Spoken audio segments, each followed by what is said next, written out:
ওকে। হ্যাঁ, ট্রেন যাও, ট্রেন।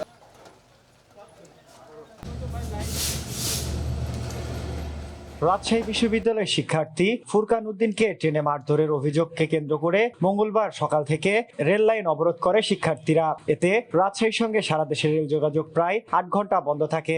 স্টেশনে আটকা পড়ে একাধিক ট্রেন, দুর্ভোগে পড়েন শত শত যাত্রী।